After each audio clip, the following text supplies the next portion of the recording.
In this world we live in that's constantly in motion and communication is instantaneous, sometimes it's easier in dealing with people to form a quick judgment about them, even before we've had a chance to know them. You know, like the crotchety old man, or the obnoxious little kid, or the guy in school who smells bad.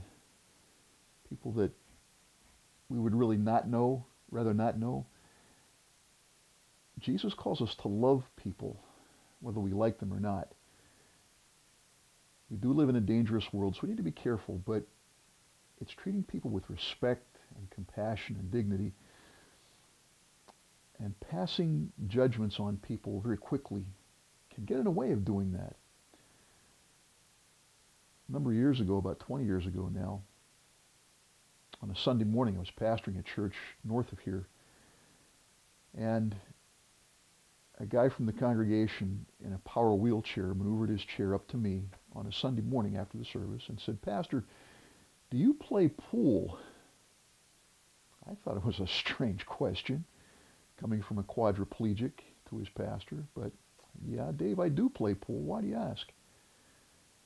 "Well," he said, "there's a store downtown that has this really terrific back room with 2 slate bed pool tables. I'd like you to play against me this week." "Okay, how's Wednesday at 10 sound?" "That's good." Wednesday at 10 came. I met him in the back room.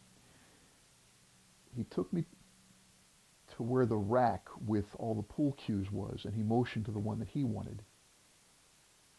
I still couldn't figure out how in the world this guy, who had been in a water skiing accident years before and had virtually no gross movement in his arms, could possibly hold a pool cue.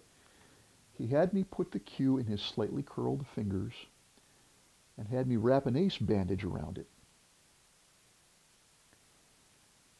All this time I'm thinking, this poor guy thinks he can shoot pool. Years before, I had learned to shoot pool in a youth center and had been taught by street kids, so I knew one end of a stick from the other. This guy said, "You break." I didn't sink anything. When his turn came, he took that barely mobile left hand and flopped it onto the edge of the pool table and very awkwardly maneuvered the stick into his left hand and proceeded to run the table. Did the same thing in the second game. He took 2 out of 3 games from me, and I thought I had learned my lesson at that point about passing judgments on people. The very next Sunday, Dave maneuvered his power chair up to me again after the service and said, "Pastor, do you play ping pong?"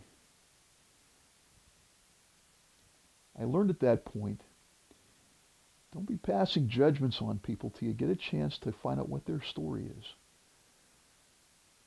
It's a real important way to learn how to love people that may be hard to like. Thanks. God bless.